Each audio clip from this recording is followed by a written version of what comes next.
books such as The Myth of the Rational Voter, The Case Against Education, and Open Borders, The Science and Ethics of Immigration. He describes himself as a rational anarchist, and he's going to tell us all about it. Bryan Caplan, welcome to the Spring of Liberty. Thanks very much for having me. All right, let's jump right into it. We had this very provocative title, Your Friendly Neighborhood Anarchist, for this talk. And we did so because we figured that there are some misconceptions about the concept of anarchy. You can see all kinds of bad rap surrounding that term. And we just wanted to ask somebody who is describing himself as an anarchist and who doesn't seem, all that, radical how, an anarchist is portrayed in the news. And we just want to ask you, what is the difference between a crazy anarchist and a rational anarchist? Well, there's many differences, but I would say the main thing is that the rational anarchist actually listens to complaints. And all of the objections that people hear, like, won't that bring society down in flames? Wouldn't this be absolutely terrible? Wouldn't it be war of all against all? Rational anarchist listens calmly and actually tries to figure out whether the complaints are valid or insofar as they're valid. And then the crazy kind just says, hey, I don't like something. Let's burn it all down now, see what happens. So that's why it started anyway. Yeah, I get that. And, for somebody who's not really into the libertarian movement, there are many different types of so-called anarchy. And we for the definition, we espouse anarcho-capitalism for that, definition, right? So what do you think? Yeah, go ahead. Yeah, exactly. So why do you think that anarchy is so frowned upon by the public? Right. Well, I mean, the easiest reason is people just visualize what would happen if we got rid of what government does and didn't replace it with anything. All right. So you take a look at the world and you see, well, the government's providing police, the government's got courts, the government makes laws, and you picture a world without any police, courts, or laws, and it's a gruesome picture of people murdering each other left and right, and strong do whatever they want to the weak, and so on. And the key error, of course, is that no sensible anarchist ever thought you get rid of it and replace it with nothing. Instead, and in particular, the anarcho-capitalist idea is not that we won't have it, but that the legitimate functions are going to be privatized. So instead of government police, you'll have private police. Instead of government courts, you'll have private courts. And instead of government laws, you will actually have codes of arbitration that still provide law and order. It's just that it's being provided privately with at least possibly the advantages that you would get from private provision over public provision. When we talk about anarchy in our public discussion, we always have basically a dichotomy of, you have democracy here as the means of finding decisions and making decisions, and anarchy here. We always have to argue against democracy if we want to argue for anarchy in that regard.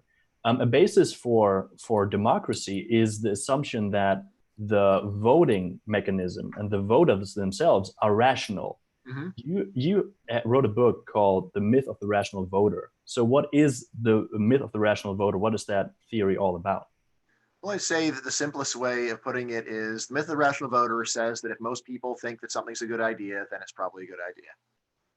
Right. And what I say in that book is there are a great many policies that are popular, not just in a couple of countries, but almost around the world, that are still very bad policies. So, one that economists have been complaining about for a long time is protectionism, trying to keep foreign products out in order to enrich your country. And the logic of this is very hard to understand when you just stop and think about it, because really the best thing would be if we got nothing from other countries. And in particular, when people say we want to have many exports as we can and as few imports. So the best world would be one where you imported nothing and exported everything. So that doesn't seem to make a lot of sense. But anyway, protectionist policies are very popular around the world, always have been, as far as I can tell, all public opinion. I've never found a country where most people actually believed in free trade. And yet, almost everyone who has taken the time to actually really study the arguments about international trade has found them quite convincing. So this is just one example, and there are plenty of others. But my general story is actually that very often popular policies are very bad policies. And as to why this would be so, my story is that most people choose their political views emotionally. So it's what sounds good on the surface. Very few people have time or energy to worry about numbers or arguments, right? So if you can imagine politicians who want to be popular, they want to go and discuss how much the long run cost of a program is and what the effects are going to be on the long run budget of the country, odds of fiscal crisis in 20 or 30 years, and how they change the result of the spending. That's the kind of thing that would put almost any electorate to sleep. Instead, they want to say, our country is a great country and we need to give every one of our citizens the best of whatever it is that we're doing. The greatest danger of all would be to do too little. That's the kind of thing that politicians generally will do. So I've got this post on demagoguery where say, look, the way that almost everyone thinks politicians get ahead is not with subtlety and arguments. It's by telling people what they want to hear. And what people want to hear is emotionally pleasing, but really doesn't make a whole lot of sense. So yes, I mean, built into libertarianism in general, right, is a skepticism about how well democracy works. Sort of the more classic way that libertarians approach it is to say, well, there's this myth, the people rule, but actually special interests. And I say there's something to that, but really I say the fundamental problem with democracy is the demos. The people are unreasonable as a rule. And so what we see is a lot of bad policies win by popular demand. Yeah, I definitely get that, and I also wonder what is, from the side of the proponents of democracy, what is their defense when you point that out? Well, let's see. I mean, of course, most people's defense is just to change the subject.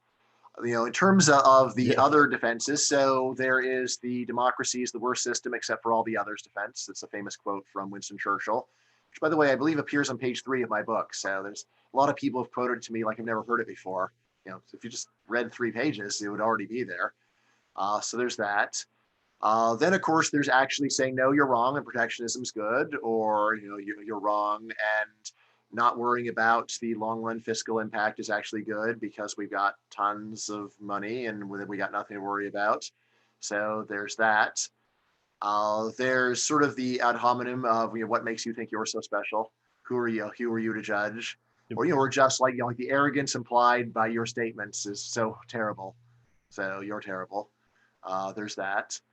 Let's see, as for other things people have said, again, I mean, I think the main thing really is just a demagogue and say, like, you think that these policies are so good and you think put yourself above the people and that's terrible. And, so there's multiple pieces about me that really don't address any of the arguments and just say, this is some terrible neoliberal plot, something along those lines. So there is that too. I mean, in terms of like honest engagement with the arguments. So again, I mean, probably the best is just to say, all right, well, this is a moderate problem, but I don't really see any way around it, and it beats dictatorship again. So going back to that Winston Churchill point. Yeah. Why is it that voters are not educated on most issues? Like, is there an economic incentive on not being educated on certain issues and vote on it nevertheless? Yeah, sure. So of course, there's the very basic incentive of it's always easier to not know something than to know something, almost always easier. So if you want to go and learn about economics and have reasonable views about economic questions, you've got to actually study some economics. All right. And most people don't find that interesting to do. So that's quite boring. Now, there's the question, sure, but there's a lot of things that are boring to learn, and yet people learn them anyway in order to do their jobs or to get through life. And that really does come and take us to the heart of my book, The Myth of the Rational Voter. That's where I say that for political issues, for a typical person, they can be completely wrong. And yet for that individual, learning more, improving would not really help them because they're so unlikely to change the outcome of the election. Right. So for any one voter, they really are just like a grain of sand on the sea. You could be them. You could go from knowing nothing about politics to everything. And yet what would it actually accomplish for you? Because the only way it's going to change policy is if you convince a lot of people. And most of us have no ability to convince a lot of people. So actually, other than maybe Oprah Winfrey or someone like that. I don't know what Germany's version of Oprah Winfrey is, but someone like that who has millions of people that hang on their every word, that could matter for them. But So Oprah, if you're listening, please study economics. It's a great subject, and you could really do a lot of good for the world by reading it and sharing it with your audience. But for the rest of us, no, right? And again, as to what's really going on, I have a very favorite, maybe my very favorite old saying is just actions speak louder than words. And so we see in politics is all about words, right? For an ordinary person, there isn't really anything you have to do in order to take a side in politics. You just have to say, I very firmly believe this thing. This is great. We've got to do something, right? And yet when you go and look at people, how people actually behave, you'll realize that even people who seem highly economically illiterate still actually get the basics in their daily life. So, I have this book in education. So many times people say we should never worry about the cost of education. Education is too wonderful, too valuable. We should just do whatever it takes. And yet, those people, when they have an opportunity to spend extra money on education, they weigh the trade-offs, right? Really, anyone who is spending their own money worries about the cost. And yet so many people in politics not only say, but they vote for the people, say, we're just not worried about the cost. We shouldn't worry about cost, right? And that's the kind of thing that you can say when it's not your money, when your behavior doesn't actually change the outcome. But when your behavior changes the outcome, everyone cares about cost, of course. Right. When it comes to, when I recall growing up in Germany, and going through the German education system, there pretty much have been two civic religions, which is one is, democracy itself, Mm-hmm. and the other one is the public school system itself. Mm-hmm. So basically what it boiled down to was this constant, reassurance that one has to go vote because it's their civic duty. There is not a law. I know there are some European countries like Belgium actually force you to vote, but in Germany there is this notion that you have to vote in order to be able or allowed to have any say in public discussion, on any discussion on public policy. Do you think that those kind of policies actually contribute to the voting system being irrational because they encourage voting, even if there is no or little basis to vote on in terms of knowledge? Yeah, sure. Philosopher Jason Brennan has a great book, The Ethics of Voting. And in it, he ridicules this idea that it doesn't matter how you vote, but it's super important to vote, right? And I think in the book, he says, this is very similar to being in a surgery room.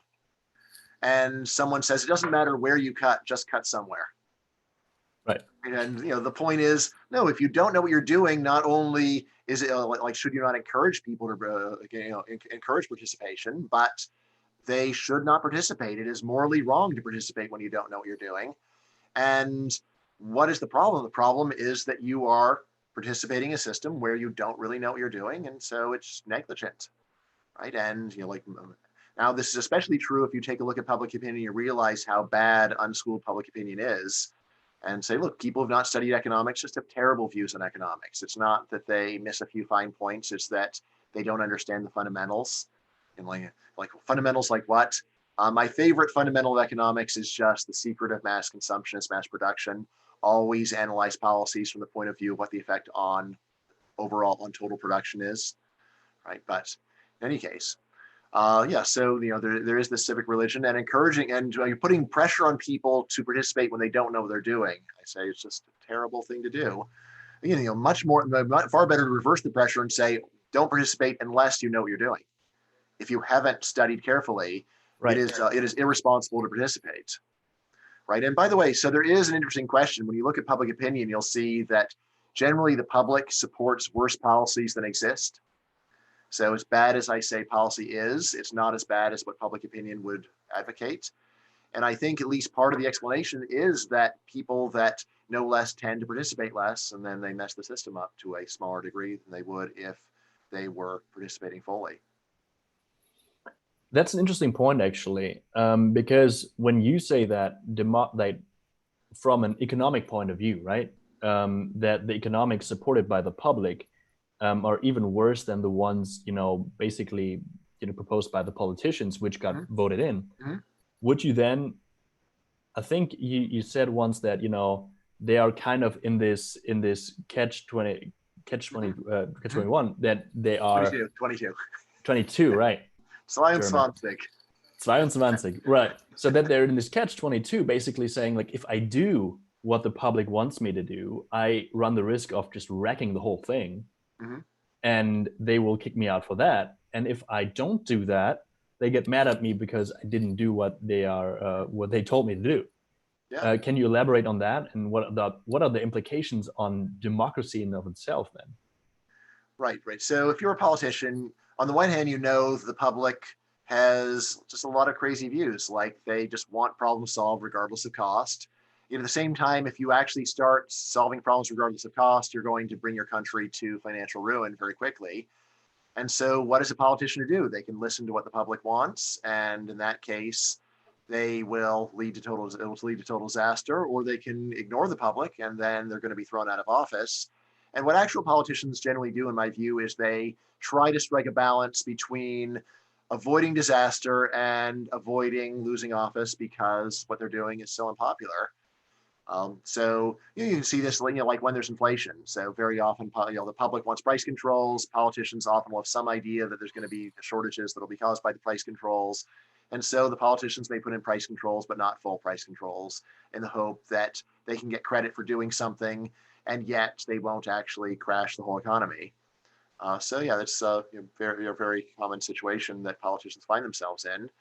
I think you hear about Angela Merkel with letting in refugees. So again, I think the best policy would have been just to let everyone in, right? But that obviously would have been extraordinarily unpopular. So she probably did as much as she thought she could get away with, and seems like she got very close to actually losing office because of it. Right. So, but on the other hand, she's still in power. She's still in power even now. I'm a little confused. I thought a year ago, I thought I heard that she was going to be resigning soon, and I don't know what happened. But no, she does. Right now she's basically invisible. So she doesn't do as much of the talking anymore. There are like some concerns about her health and everything like that, but history has told us that she will not back down. So yeah, no. So that was the thing. And we will talk about your stance on immigration later in this interview, because I think it's very interesting. But I wanted to still cover the educational side, because I think that some of the misconceptions about anarchy comes from the educational sector. So talking about, I think do you make a distinction in your book, The Case Against Education, between your, K through 13? We have K through 12, yes. K through 12. We had 13 at one point. And the university system, or like, what are your different, criticisms on those? Yes. So my main view is the one big difference is just that K through 12 provides daycare. Especially say K through 8 provides daycare, and college does not provide daycare. So, the main, like what Americans are seeing now is the one clear-cut useful function of the schools is providing daycare for kids so parents can do their jobs. Right. Now, in terms of actually teaching them useful things, that's what I focus on in my book. And just to back up, so there are two main stories about why education leads to better careers and higher earnings for students. There's the story that almost everyone wants to believe, which is that you go to school and they pour useful job skills into you, and then you learn those skills, and then you take those skills into the world. All right. And that story is not completely wrong. But in my book, The Case Against Education, I say that there's something much more important going on. It's what economists call signaling, and that's a fancy word for saying you go to school and it helps your career and gets you more money because you are getting certification. You're getting a stamp on your forehead saying this is a grade A worker, or a grade B worker, or a grade C worker. Right. So in other words, a lot of what you're doing in school is you were convincing employers that you were worthy of employment. Right. And the way that I like to explain the story is, rather than education actually being generally useful job training, it's usually a passport to the real job training, which happens on the job. All right. Now, as to whether this is true for all levels of education, I think that it is. So even in kindergarten, I see people doing, at least in the American schools, doing a lot of things that they have to do, and yet you're never going to use them again in real life in all likelihood. Now, I'm willing to believe that the share of useless stuff increases as you go through the system, although it's not totally clear. in my view. So, but anyway, so definitely in college you spend a lot of time studying subjects that you're never going to need to know in real life. But in my book, I spend quite a bit of time on high school. So the American high school curriculum, at least like we spend a majority of our time on subjects that almost no one would ever use again in real life. So of course you've got social science, which generally people don't use in real life, or history. We all Americans actually, you might be surprised to know, we like it is generally you have to do at least 2 or often 3 years of foreign language education in the United States. How can this be true when Americans can barely speak any foreign language? The answer is you just have to pay the time. You don't have to really learn very much. But like, so for example, in California, if you want to go to any of the California public school or public universities, you must do 3 years of foreign language. That's an absolute requirement for the system. But again, this doesn't mean that we actually learn it. So under 1% of Americans claim that they learn to speak a foreign language very well in school. But still, we have to put a lot of time into it if you want to get through the system. And again, what would happen to you if you didn't, then you wouldn't be able to go to college, and then you would freeze yourself out of almost all good jobs. So that's the system that we have. And again, as to what's going on in lower grades, there's more focus on literacy and numeracy, but on the other hand, there's a lot, at least in American schools, we spend a lot of time on music, a lot of time on arts, a lot of time on physical education, right? So in German schools, you don't generally do sports in school, right? We do not have sports clubs, but we have some degree of physical education, which is roughly, I think, 90 minutes a week. Okay, yeah. So it's very common in American schools, you're doing 5 hours a week. Yeah, I know. I attended 1 year of American high school, so. Okay. So you know how ridiculous our system is. Well, yeah. I mean, I can do wrestling there, so everything was good. So yeah. No, that was I mean, we have a very different system in Germany, which we still have a kind of a sports club system, which is not organized by high school or middle school, for that matter. Mm-hmm. So it is organized in a different way.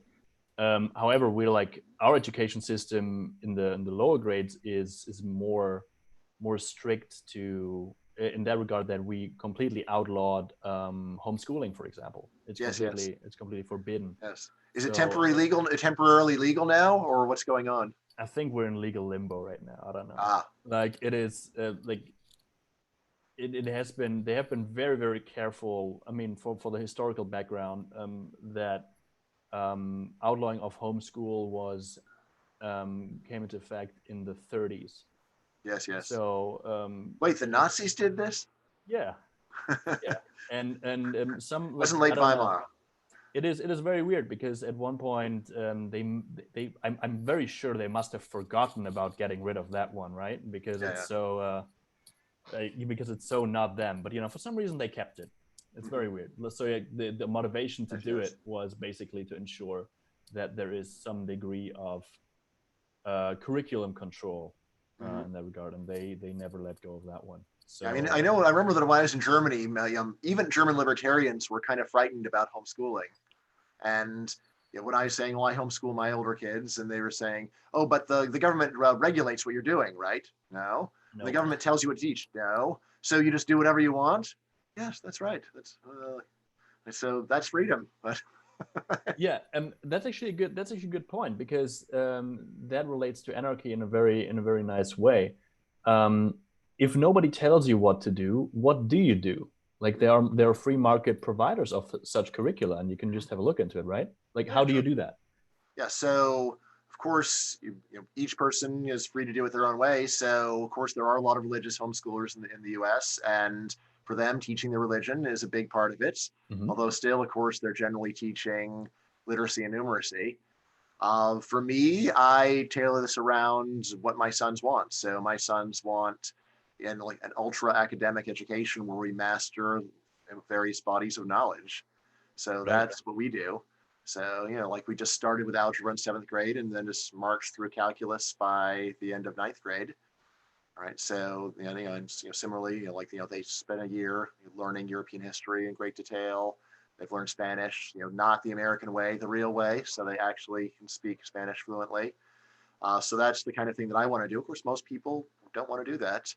I mean, the main thing that you do see with homeschoolers is that their math tends to be a bit weak, because hardly any kid enjoys doing math. And And so it's something where parents tend to slack off because the kids fight them on it. So I mean, right now I've got all 4 of my kids going and doing math over in the other office. So that's the one thing I say you have to do, because it really does cut you off from opportunities if you don't get good at it. But of course, some people have a different path in life they're looking for. So we're doing it our way. All right. So that's a one of the questions. It's like the what if anarchy was implemented? This is something you would replace a government function with. You had the book about immigration, about open borders. Can you elaborate on that position? Because that is, especially when you are from Europe, that is a very controversial position, because we see a lot of immigration, back and forth, because quite frankly, we don't have the ocean, right? Right. So how do you justify your case for open borders?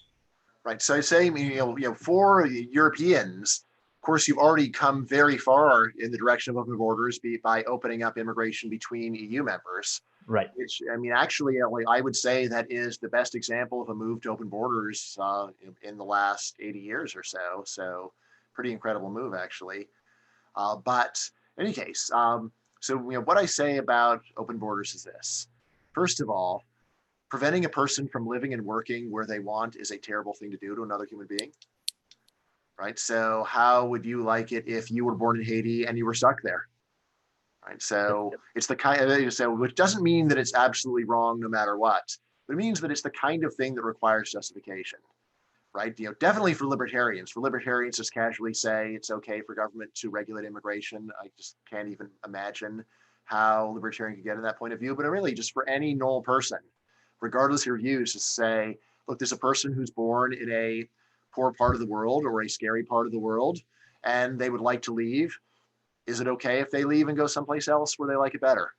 Right? And it's the kind of thing where I'd say that if someone just says, no, at minimum, you got to say, well, why not? Why is it that you want to go and trap people in Haiti? Why do you want to trap people in Libya?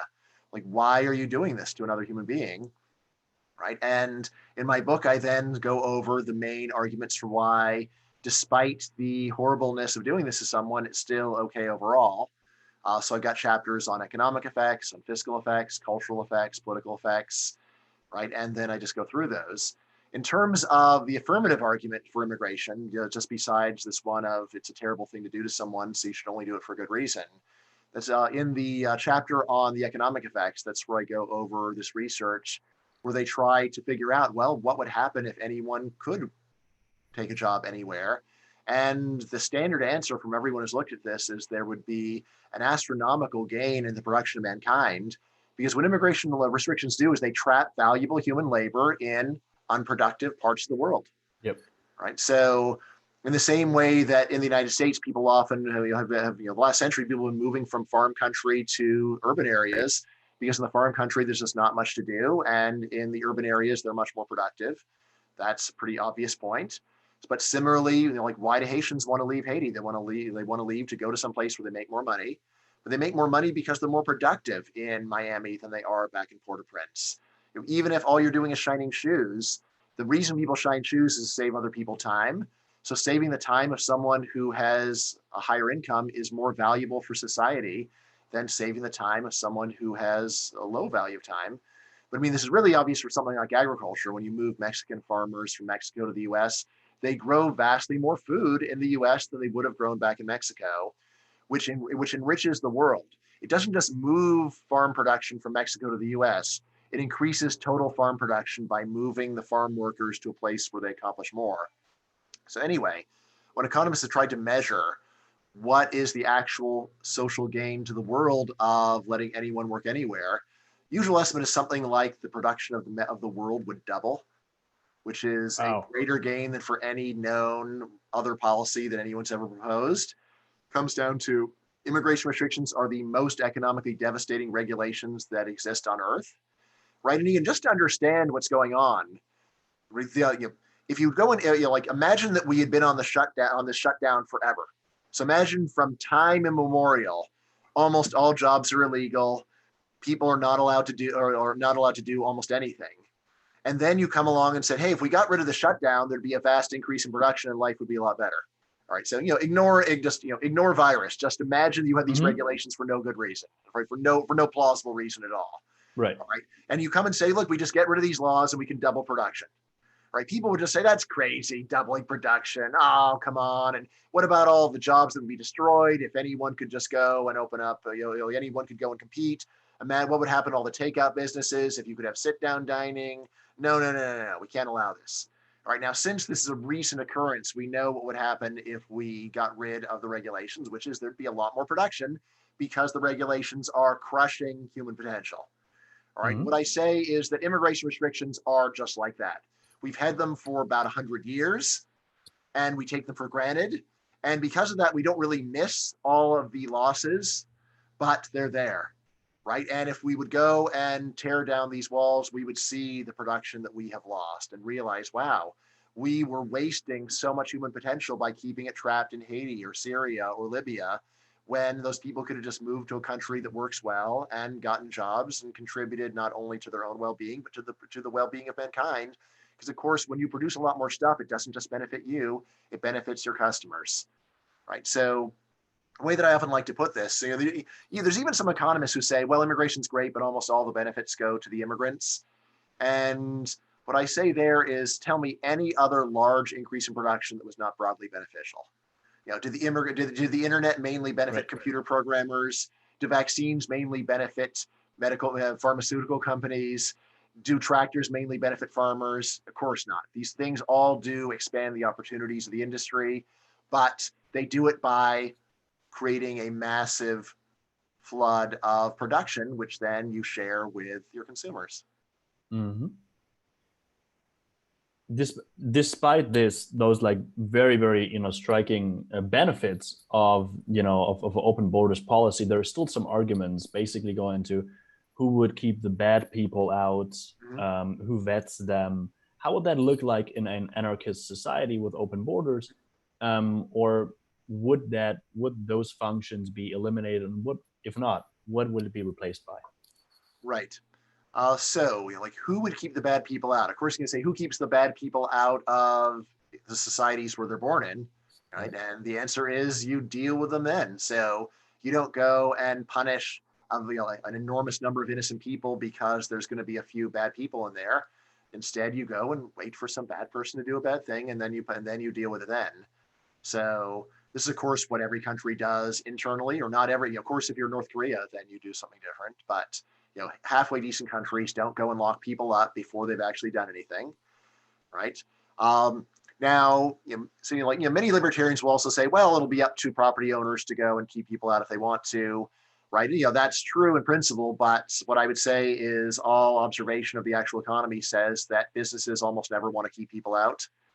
So if you go and, either there are, like in the US at least, it is generally legal to keep people out of your business for a wide range of reasons. So there's some issue with like racial discrimination and so on, but overall you could go and say there's a dress code for my restaurant. You can only come in if you're wearing a tuxedo, but almost no business does that, right? Similarly, malls can impose dress codes, but almost none do.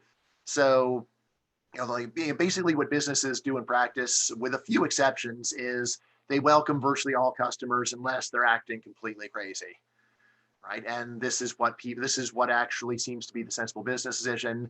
There are a few restaurants with dress codes, things like that. But it's at least in the United States, it's a very tiny fraction. Even in Germany, actually, what fraction of restaurants would have a dress code?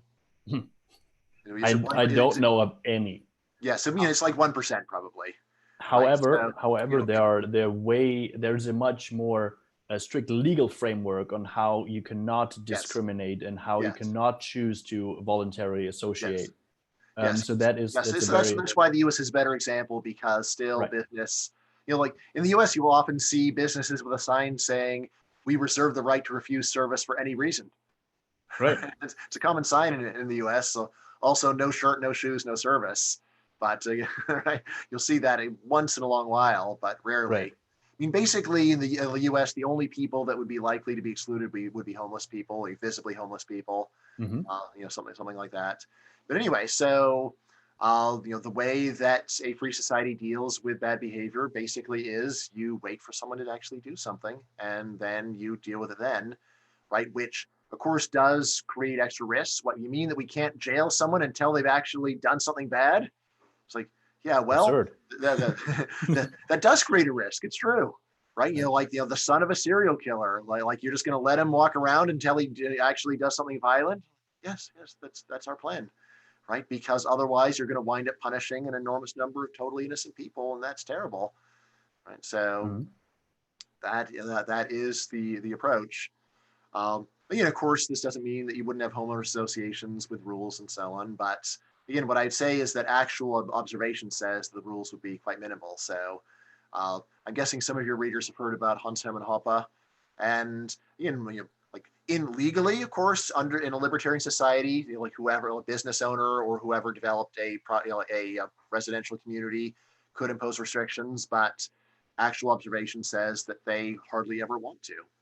Yeah, and they do that for their financial and economic gain, right? So they're financially motivated to do so. This is also what people who are arguing with me about not only anarchy, but with me about loosening some of the regulations. They always are like, well, if we loosen that regulation, people, the day that regulation is loosened or done away with, people would start acting immorally, or would start acting in bad faith or whatever.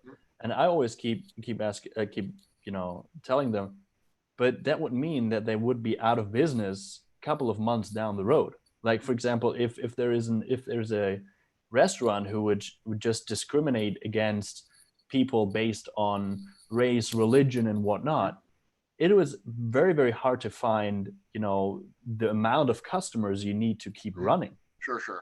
So that's like the argument. Can you elaborate on that? Or Yeah.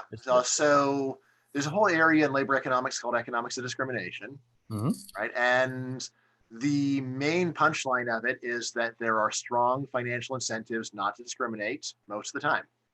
All right, because so if, for example, you discriminate in hiring, this means that you are overpaying for your workers because you're not hiring based upon merit.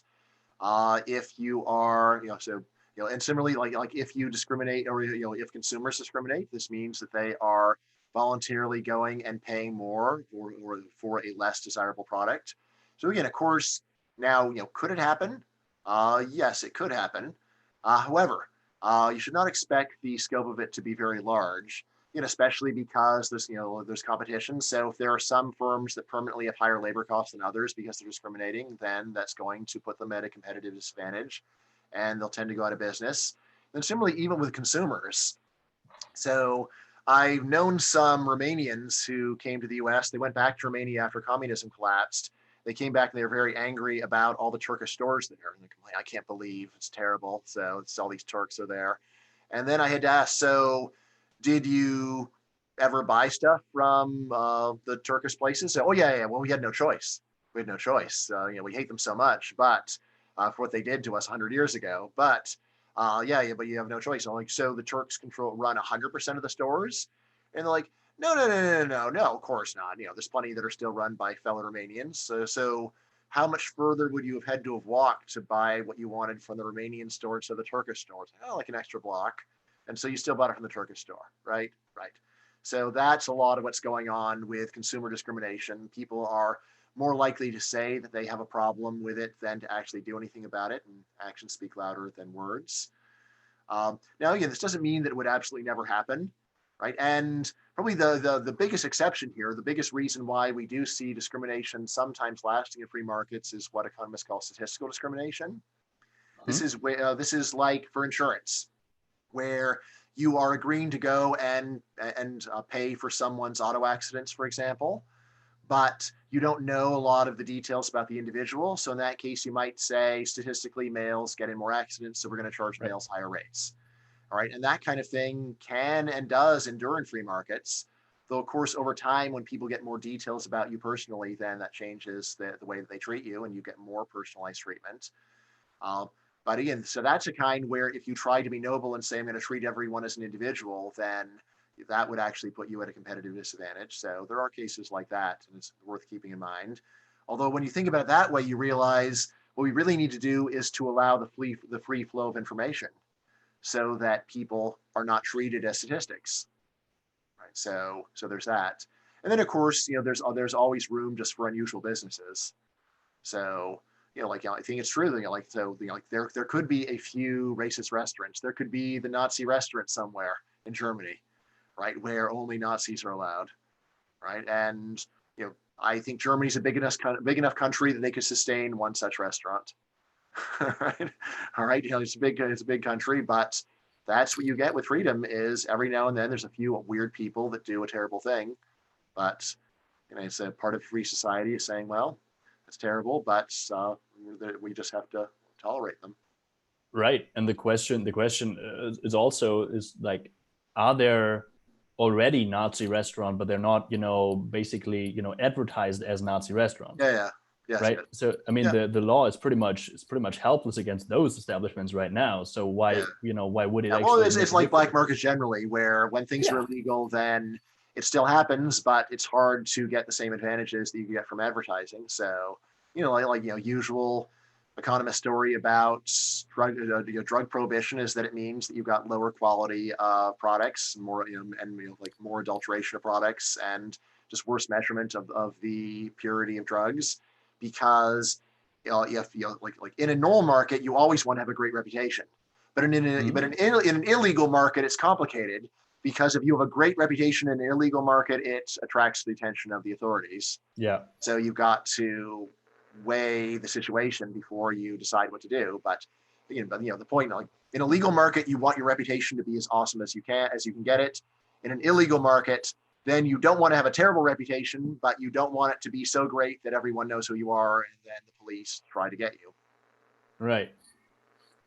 When there are areas of the economy where the market usually works already, such as restaurants, such as the producers of consumer goods, I guess the case of anarchy or for anarchy is a little bit easier than for the really core issues of like core areas of the state, such as the courts and such as law enforcement. And we do see a lot of problems within law enforcement, basically in any country in this world. We do see, for example, police brutality and some racial profiling and all kinds of problems you can have. Who would actually enforce the laws in an anarchist society? Right. Yeah. So just to back up, I always like to say that anarchy is the kind of issue that it really only makes sense to talk about when someone is already convinced in free markets for the other 99% of stuff. Right. All right. So otherwise, you do just sound crazy, and it's just not very fruitful. If someone doesn't believe that business reputation is a powerful mechanism for getting businesses to do a good job, well, then you're not going to sell them on anarchy. You've got to sell them on the basic stuff first. If they don't believe in supply and demand, well, then saying that there's going to be supply and demand for police services really just is going to make a lot of sense. You've got to get someone to the point where they already appreciate how markets work, and then say, now we're going to go and expand this to areas that are controversial. Now, when you're talking about these very core functions of government, and again, I would say police, courts, and law, this is where I say it's always helpful to begin by pointing out that these are already not entirely government monopolies. So I don't know how it works in Germany, but in the US, the last time I checked, there were more private security guards than police officers. Should be the same around here. Yes. All right. And in the US, actually, the security guards can have guns, right? And weapons. They can have, they can have a lot of weaponry actually in the US. All right. Yeah, here they don't. Yeah. So in Germany, you could have a baton, I assume. You'd have a taser, pepper spray. What can you have? Usually a baton, or they're just very. Mace? You have Probably not. No pepper spray. I haven't seen. So German women cannot buy pepper spray to protect themselves? There is pepper spray in Germany, and you are allowed to use this in self-defense against animals, actually. And if you use that against a human being, you will have to you will have a court case. Wow. Even if they were attacking you.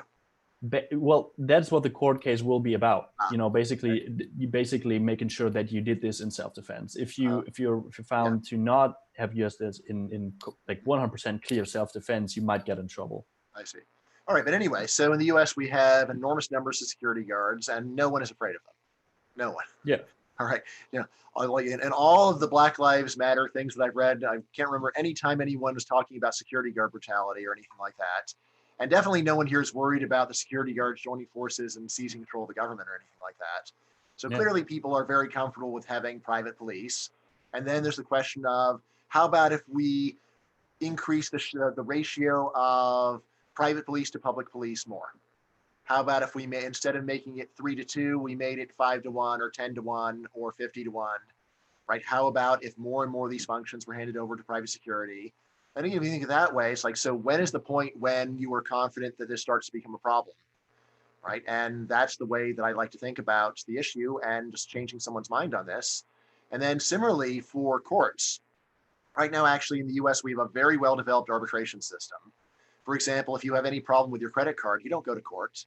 You call up the credit card company, and they actually will go and if there's a dispute, if the merchant disagrees, they have a system internal to the credit cards for arbitration where they basically have their own court hearing internally, right? And the same thing goes on in a lot of business contracts where rather than going to court, the contract says that you will arbitrate. This means you go to a private court, which is faster and cheaper and just overall easier. And also usually they have more expert judges that are familiar with the business, right? And then finally, what about getting rules? So of course, we're used to the idea of there being government laws, but anytime that you have an arbitration firm, normally they will have their own code of laws that they apply, right? So you can say they're not really laws, they're policies. That's just a semantic issue. Right. And when you are setting up an arbitration company, part of what you're offering is a certain kind of rule, a certain set of rules that are designed to resolve disputes amicably, efficiently, quickly, and so on. All right. And again, well, the way that I like to think about anarcho-capitalism is it's really just a matter of first noting that the dials are already not set at zero. The dials are not set at zero private involvement right now. So this is not a radical idea. This is not something crazy. And it just means putting your hand on the dial and just start turning it up and see how far you can really get, right? And of course, there's one thing we're actually trying in the real world. There's also looking at examples, what happens when you turn it up to a higher degree. So like one example that I like is, what if you have actually genuinely binding arbitration? So right now in the US, you can sign a contract for binding arbitration, which means that whatever the arbitrator says happens. But there's always a loophole. Like there's always a loophole. You can always go to a court and say, sure, I signed a binding arbitration contract, but it's not fair. All right. So I'd say one very simple way of turning the dial towards greater use of private courts would be to say, no, binding arbitration means binding. If a court looks at the contract and sees that you signed it and it said it was binding, then the court says, we do not review this now because it's binding arbitration. Right now, if you were a normal person, you might say, wait a second, wouldn't this allow businesses to escape almost all regulation by saying every employee signs a binding arbitration contract for any labor dispute, for example? Mm-hmm. And the answer is yes. The answer is yes. All right. Now, to me, this is interesting because it means that if this is right, and I think most people that don't like arbitration are worried that people would use it. Right. And then I say, well, look, this means if people sign away the right to sue their employer, this means, or like effectively sign away your right. So, you effectively sign it away by saying all disputes will be adjudicated by the boss himself. The boss will decide if the boss is guilty. All right. So you sign that contract, right? Now, what people who don't like this seem very confident that people would sign these contracts. And I actually think they're right, because people do not, in fact, value the right to sue their employer anywhere near as much as it costs for employers to have to deal with this legal exposure. Mm-hmm. So I think what would happen actually is that people would waive their rights, and then they would get higher salary, and problems would be resolved through reputation. And like is that as strict and reliable as a law saying it cannot happen? No. right? So yeah, that's because the laws are too strict. They're strict to the point where it's very burdensome, right? And even when I ask people, so suppose you had a job offer, it paid $1,000 a year more, but you couldn't sue your employer, like would you still take that job? Like almost everyone says, Probably yeah, yes. fine. Probably Yes, of yes. course, Yeah. yes, sure. Right. Right. So, and again, this doesn't mean that employers would be treating employees badly. So I think that today, if there were like if, either there were no sexual harassment law or there was all handled by private arbitration, which could then be biased totally in favor of the employers, firms would still have sexual harassment policies. They would just be more flexible policies. And, they would not involve the firm getting sued. It would involve punishing the employees that are causing problems. By the way, on that note, I once talked to a much older journalist, a guy in his late 60s, and I said, so what was sexual harassment really like in the 60s? Mm-hmm. Right? How did it really work? And again, he was not a libertarian, just normal American Democrat. And he said, yeah, well, the normal thing then was if a guy was acting like a jerk, a woman would first tell him to stop. And if he didn't stop, she'd go to the boss. And then normally the boss would say, knock it off, and he'd stop. That was the system. Now, was there more sexual harassment back then than today? Yes, of course. Oh, yes. Partly it's just that people were more tolerant of it, but partly it's that when it's a matter of a business decision rather than the law, that people might say, well, like we really need this guy. He's a great worker, so we're going to tolerate him being more of a jerk than if he were a marginal worker, and that's how it would work, right? And so, my view is that the general principle of if you don't like it, and no one listens to you, then you should quit. I think that is the fundamental law of employment. That really should be the fundamental law of employment. And I do stand by that, even though I know that many people would be horrified by it. All right. This leads us to the last question from my side. How would anarchy be achieved? Like, how would you change from the current state to anarchy? You said, putting the hand on the dial. What's the deal there? Yeah. So of course, most people who like the idea of anarchy also like the idea of radical violent revolution, and that's crazy. Right. So David Friedman has this chapter called "Revolution is the Hell of It," which is a joke from they're like 1960s American radical Abbie Hoffman had a book called "Revolution for the Hell of It," and so David Friedman said "Revolution is the hell of it." So the record of violent revolution is so terrible. Such an unmitigated set of total disaster. I'm just continue to be amazed that anyone has anything good to say about it. You might even if you think there's a few that work out, could you really have foreseen that reasonably in advance? And I just say no. Right. So violent revolution is just terrible. And now, if you want to establish a totalitarian dictatorship, then maybe violent revolution is the best way to go. Actually, yeah. So most violent revolution, most totalitarian dictatorships are established with the help of violent revolution. However, anyone who wants to build a better society, a freer society, any idea of violence or revolution, you should just wipe from your thoughts. It's crazy. Murray Rothbard was a big fan of guerrilla warfare, and he had multiple absurd things about how, well, guerrilla warfare is potentially libertarian because it's potentially not funded by taxes or conscription. It's like, okay, let's look at any actual guerrilla army that didn't raise resources involuntarily. Where is this guerrilla army? Actual guerrilla armies, they go into a village with a bunch of heavily armed guys, and at best they say, gee, we'd really like to get some food. Do you think you might be able to give us some? Would be a shame if we didn't get food. Be a shame if we had to starve here. I don't know what my men would do if they didn't get enough supplies. And then it's like, also, are there any young men here who want to join up and fight tyranny? I would really hate to think about this being the kind of village that no one wants to help and fight for freedom in. All right, that's actual guerrilla armies and throughout history. So, for any libertarian to have any sympathy for this, just to my mind, just shows a total lack of understanding of history. Violence is not a way forward, right? There's a lot of romance to it.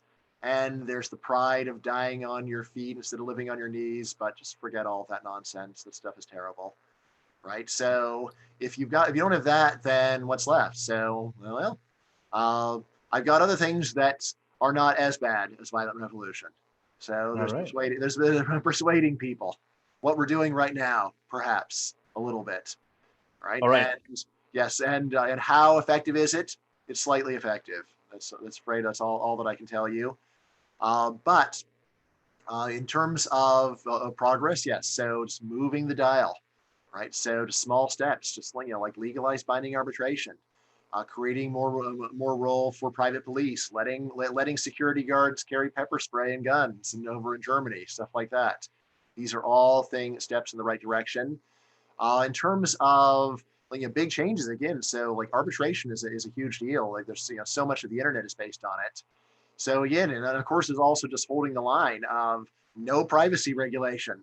Like it should be up to to internet companies themselves to decide what their privacy policy is. And if you don't like Facebook's privacy policy, then you can complain or you can get off Facebook. Those are your choices. No regulation. No way. Right? When people act like this, oh my God, like their power. No. This is some of the most trivial power that any human being has ever held. Ooh, he has my data. He could run some statistics on it. Oh, this is terrible. Right? So, I mean, hopefully now with the coronavirus, people now have some perspective on how absurd the complaints of the last 10 years have generally been. But, it's like compared to coronavirus, how bad is lack of Facebook privacy? Right? Is it one millionth as bad? One billionth as bad? I mean, if any good thing could come out of it, which it won't, but if something good could come out of it, it's just perspective and just realizing most of what people complain about normally is just a trivial, silly thing, and people should just get over themselves. So there's that, and then of course just the freedom of companies to write their own rules. Say, look, this is our privacy policy. If you don't like it, you don't have don't join our company. Don't be our customer. Like that's it. That's the system. So it's a system that works very well. People don't like it because it doesn't give them these guarantees, right? But again, you don't really all the government can give you are fake guarantees, right? It can give you the guarantee of if we don't like it, or if we choose to prosecute, then you're protected. It's not a real guarantee. It's still just a hypothetical guarantee. So really, people need to embrace the fact that there's no certainty in life. The fact that you're definitely protected if the government prosecutes and they win doesn't mean you're protected, right? So, just get over the idea that there's any kind of 100% certainty in life and live with that, and realize that part of being a free society is just accepting that some risks you have to live with. All right. So for the persuasion part to be very effective, we should start right away, right? So we start the Q&A. Sure. We have about 23 minutes left before this stream gets shut down. All right, 23 minutes to answer all questions. Great. All the questions. So the first one is kind of topical to today's times. How do you see an anarchist society handle things such a coronavirus pandemic? Right. So of course there's individual change of behavior, and of course that included there is business. So right here in the U.S., I see a large share of people being much more careful than they legally have to be. Right. So there's that. And of course, like any society will have opinion leaders. So right now, government has a lot of the opinion leaders, but there's no reason why that couldn't be business leaders or intellectual leaders, so on. Right. So so much of it is just changes in personal behavior. Right. And then there's market forces, of course. If people are worried about sitting down in restaurants, then demand falls and most restaurants stop offering sit-down service. So there's that kind of thing. And then finally, there's philanthropy. Right. So there's philanthropy of businesses raising money for charity to help people, raising money for charitable research. If it seems like a pipe dream, just look at how much Bill Gates is spending on trying to find a vaccine right now. Right. And by the way, whenever people mention Bill Gates, I like to mention how the U.S. government destroyed many billions of dollars of wealth of Bill Gates. And now when you see how he's actually spending his money, think about all the extra good that he could have done. Right. So we could have had a vaccine a month earlier if the U.S. government had not pursued that antitrust case against Bill Gates. I don't know, but it's plausible. And then, of course, there's also the charitable contribution of just being more responsible than you're selfishly inclined to do. So there are a lot of people stay home when they feel sick, not because it's good for them, but because they think that it would be a bad thing to do to another person. Right. And then, of course, there's stigma, social pressure, that kind of thing. So, is that likely to be as effective as government enforcement? So my guess is probably not, although you also get a lot less ineffective and costly measures. So And again, what I would say is I think probably most countries have gone way too far, and there's great economic devastation.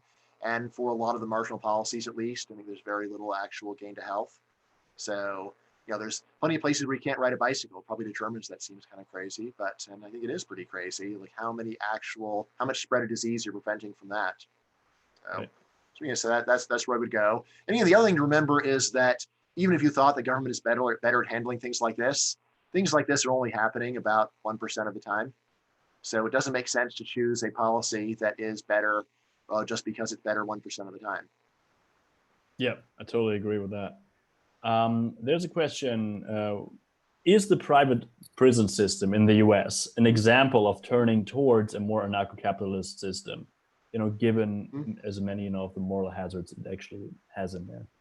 Yeah, so I would say it's not a good example of anarcho-capitalism at all. Rather, it's just a case where there are private subcontractors who go and do what the government wants to do. All right, so to me, given that the government is still the ultimate customer, it doesn't really make very much difference. That said, even in the US, I would much rather be in a private prison than a government prison because private prisons are scrutinized much more heavily. People don't trust private prisons. And so if you're there, you have a better opportunity to actually go and complain and get someone to listen to you.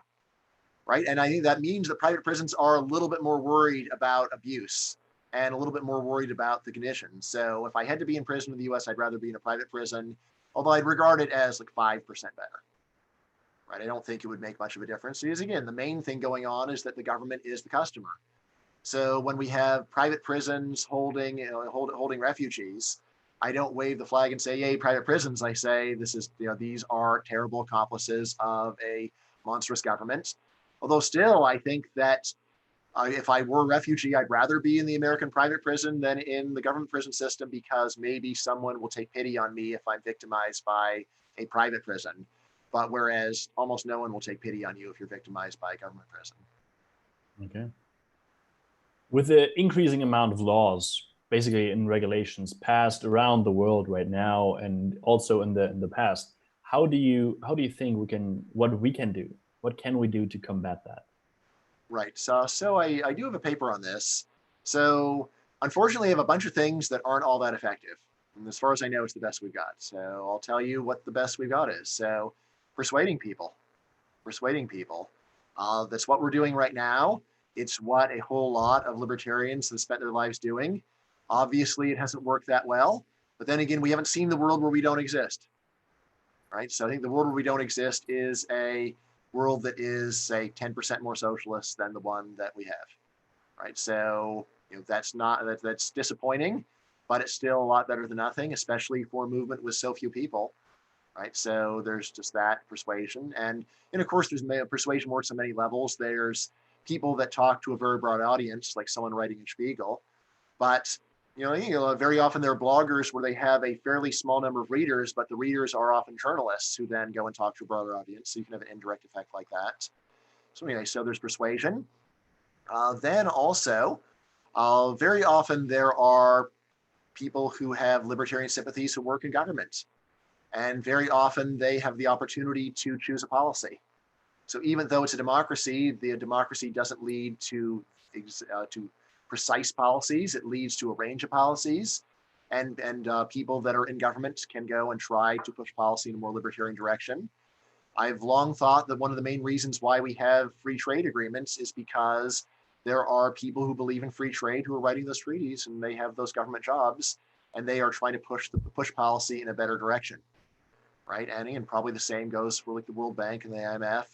I don't think that they are anywhere close to the strongholds of neoliberalism that their critics accuse them of, but I do think that they have tried to nudge third world countries towards slightly more free market policies, and I think they've actually succeeded a little bit. And partly that's because free market ideas actually have some importance there and have some influence. Not a lot, but more than none. Right, so there's that. And so I call that slack, just when democracy doesn't precisely nail down a policy, when there are policymakers who have some room. I call this wiggle room. I don't know what a good German translation of wiggle room is, but where you have like a little bit of room to maneuver in. All right, so, and I think that that has mattered quite a bit. right? And then also related to this, sometimes there are critical situations where the right people can get involved and tip the scales. So, social scientists sometimes talk about traps, where, I think one of the better examples of this is when Jeffrey Sachs was advising post-communist governments in Eastern Europe. He said, this is back when he was much more of a free market person than he is now. But anyway, back then he said, basically, like, you shouldn't let a crisis go to waste. He says, like, right now we should just ram as many free market policies down their throats as we can get in. And they may not like it, but they're confused and disorganized. And whatever we can get right now is probably the best we'll ever get. So let's just rush it through. And once it's established, then status quo bias may keep it there. Right. So, right now, Poland, for example, is a very free market country right next to Belarus, which is one of the countries that perform the least. Right. And yeah, so that kind of shock therapy during that critical, confused, and disorganized time was really helpful. So again, shock therapy is a term that's almost always used to criticize, but I like the term. And I say, if we look back, shock therapy, the only problem with it was that it didn't go far enough and it didn't go everywhere. Right? This was a great chance to go and get all of the former Soviet bloc on the right track, and it worked pretty well in some cases, but it should have worked better everywhere. When arguing for anarchy, we're always confronted with the argument of who would actually take care of the most vulnerable in society. Mm-hmm. And there are some concepts, but would you elaborate on those? So actually, I am writing a book on poverty right now. So I think the first and most important thing is just to say, stop, back up, let's look at what government actually does about poverty. And what government actually does about poverty is they impose strict immigration restrictions that cause enormous poverty. Right. So governments in most countries impose very strict regulation of housing construction, which greatly raises the cost of housing, again causing poverty. There are a number of other similar policies. Anyway, I think the first thing to get on the table is that right now, the beloved welfare states of the first world are enormous engines of poverty creation. They have a great amount of propaganda about how they're the only ones that are there to help the poor. Never mind that they have caused an enormous amount of poverty on their own. Right. So I think this is something that we should never, libertarians especially, should never let people get away with and say, look, government is causing an enormous amount of poverty. They're preventing people from solving their own problems. Right. The world is full of many hundreds of millions of people who could work their way out of poverty if they were free, but they are not free. And it's not just their own governments doing it to them. It is these beloved welfare states of the European Union and the United States and Canada. And just to say, look, in a fully libertarian world, it is much better for the poor. Right, hands down. Right. And say, okay, so let's just get that on the table, and then say, okay, fine. But even after we do this, there's still going to be some poverty left. Yes. Right. And I will be the first to say the poverty that happens will be more visible than it is now. Because right now, if Americans don't want to see Haitian poverty, you just don't go to Haiti. Yeah, they just leave Whereas if we had free immigration, there'd be a lot of very poor Haitians who would come here and they would live at a level that's way better than Haiti, but much worse than what Americans are used to. And then a lot of people would say, see, libertarianism doesn't work. This is a disaster. Say, no, not a disaster, does work. It just doesn't look good. Yeah. Because you've been hiding the horror until now, and now we are making things better while making the bad parts of the world easier to see. And we should focus on what is true, not what is visible. Right. So there's that. Now, in terms of what do you do about the poverty that markets don't solve? This is where we come back to philanthropy, which is a large amount. But I've got to say, philanthropy has not solved world hunger yet. Right. I think the problem would be so much smaller under open borders that maybe charity would be able to solve it then. Right. But so there is that.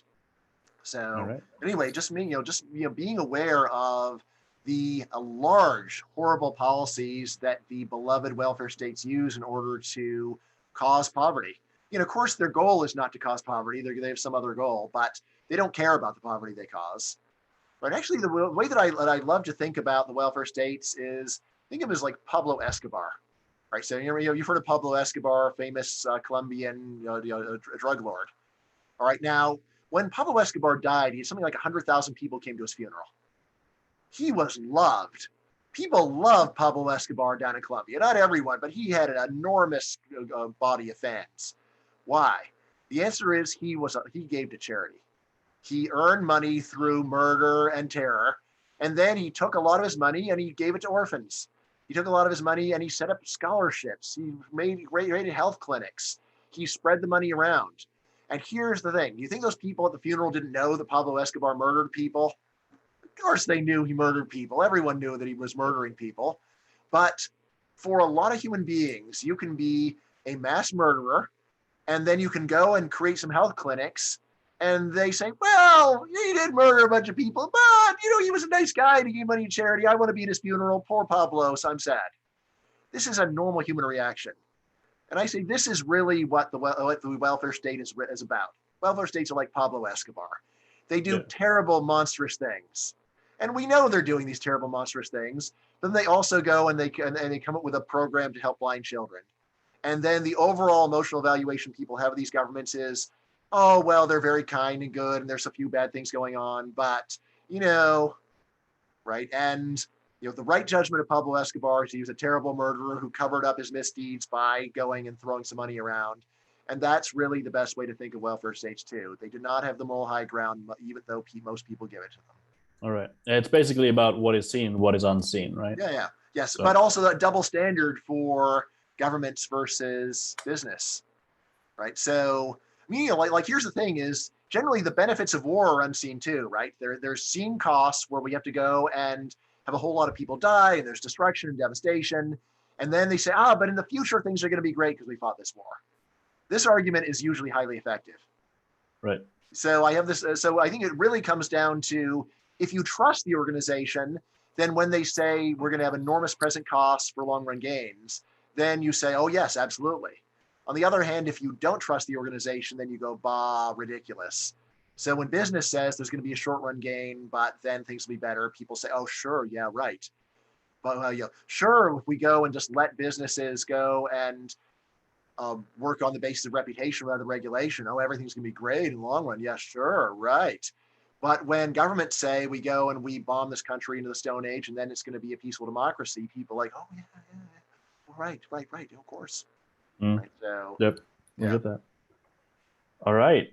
Coming back to some of the questions here. When we talk about anarchy, we sometimes have that in mind, like the gated community kind of style, that voluntary association. Mm-hmm. What keeps those communities from growing and growing and growing and basically mirroring the state as it is right now? So basically, to ask in a different way, how stable could anarchy possibly be?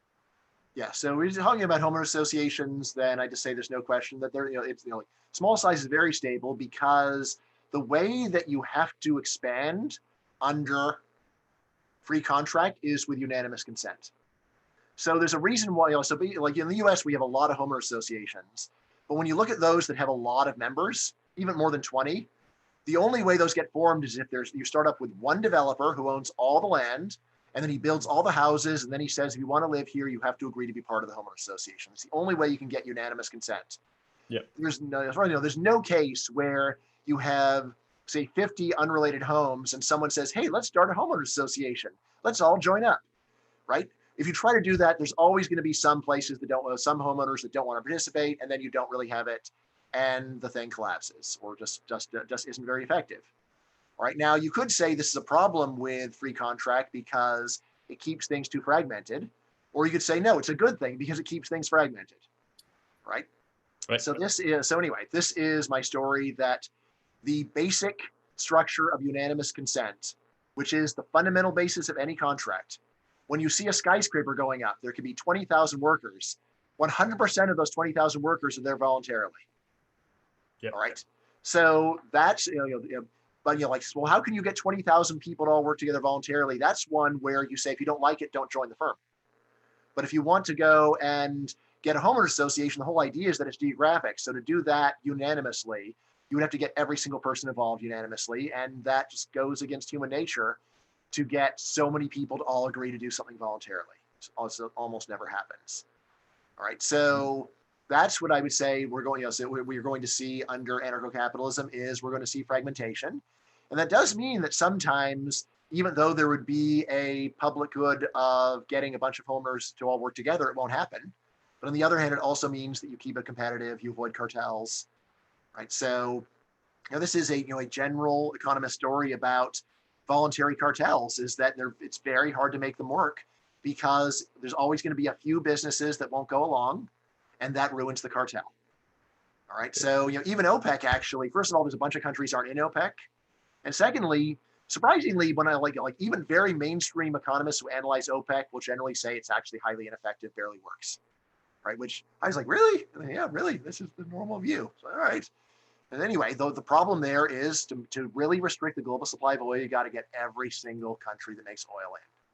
And it's really hard. And so we get a competitive supply of oil, which could have problems, like you can't go and use this to reduce carbon emissions. On the other hand, it means that the businesses are not going to be able to go and choke off the supply of oil to get the price up to $1,000 a barrel either. Right. So basically what you get under anarcho-capitalism is it is highly decentralized. Anything that is already decentralized tends to stay that way. Again, especially if it's just a matter of like individual homes, things like that. With business, you can get consolidation via bankruptcy. So that's a way that you'll often get greater concentration there. And again, often, of course, greater concentration does have benefits, but to have a system where if you want to get a merger, you've got to get all the firms merging on board. Overall, I'd say that is a much better system than one where government can force a merger. And of course, that's what we generally see with government organized cartels. It's a forced merger. It's not that you can be in a cartel if you want. It's you're in a cartel whether you like it or not. Right. So we have about 4 minutes left. So the last question should be the answer to it should be very, very short. Okay. We talked about homeowners association in that context. How do you deal with security firms not forming a quasi army? Right. So yeah, this is a really good question, and it's one that I think would occur to almost anyone. So how do you if you have private police, how do you stop the police from becoming the new government? So part of the reason is, like I said, as long as the industry is starts off with 100 firms, it's really hard to get it down to 10. Right. So as long as there are not big cost advantages of consolidation, then if you start off decentralized, you tend to stay decentralized. So there's that. But I think there's actually a better answer, right? And and it goes back to this. So suppose that you went back to Sweden 1,000 years ago and you proposed democracy, and so you have a hall of the jarls all there, and you say, hey, here's what we should do. Every 4 years, we should have an election. Everyone goes and they write the name of whoever they think should lead us for the next 4 years, and whoever gets the most gets to be the leader for those 4 years. And then we have another election after that, and we see whether we want to keep that person or switch. All right, if you had said that in Sweden in the year 1000 AD, you would just have a bunch of Vikings laughing at you with their horns of mead, going, that's so stupid. And you said, why is it stupid? And you go, whoever, first of all, who cares what you write on those pieces, what you write down? Whoever's the strongest will take power. And then they say, and even if this did happen once, whoever was in power would just kill any of his enemies, and that would be the end of it. And best you would have one election, and then the leader would murder all the opposition, and then you'd be back to having what we have monarchy. All right. Now, if you went to Sweden today and you were at the meeting of the ruling party and you said, hey, why don't we just go and cancel the next election and then murder all of our enemies? Right? If you said that right now, the Swedes would just think, that's kind of a joke, but it's not very funny. And if you kept pushing this, they would just call you crazy and they'd throw you out of the party. All right. Now, what changed in Sweden? The logic of whoever has the control of the government will take power, and why should they care what happens to what voters say? That logic is just as good now as it was then. What has changed? What's changed is expectations. So back in 1000 AD, they were used to a world where that would happen, and today we're used to a world where it would not happen. And so one person proposes doing the thing that hasn't happened for hundreds of years, seems crazy, and it doesn't work for them anymore. And I say anarcho-capitalism is the same way. Once you have a well-established system where you've had competitive supply of police and courts and laws, people are used to it, then a CEO of a police company who says, hey, I got an idea. Why don't we go and start a war and start attacking our competitors? Would seem just as crazy as if the head of Costco were to say, let's go and murder the board of directors of Walmart. Yep. Right? It would seem just as crazy because, again, well, it won't work. Well, it would work if it were commonly thought that it would work. But if once you get to a world where this seems crazy, then it is crazy, and so anarcho-capitalism becomes sustainable. So again, of course, this means that you've got to change people's minds about the world, and you also just have to change expectations. Again, this does not require any fundamental change in human nature. It's not like Sweden has had a fundamental change in the nature of Swedish human nature, but rather it's that society has changed within the parameters of human nature, such that now for the ruling party to try to murder the opposition would seem crazy, and it doesn't happen, and it's not going to happen. Good. Thank you very much. Oh, my pleasure. I think we started the persuasion today, and thank you very much for that. I thank all of the listeners for being with us here tonight, and I'll invite all of you. Next Sunday we'll have the similar format with Vernon L. Smith, Nobel laureate. Oh wow! And yeah, right. I'm in great company. We're looking forward to that. Yeah, you're also invited. But now we have to get off the stream because there will be another one shortly after. So I thank everybody, and I wish you a great rest of the week then. Okay. All right. Gesund.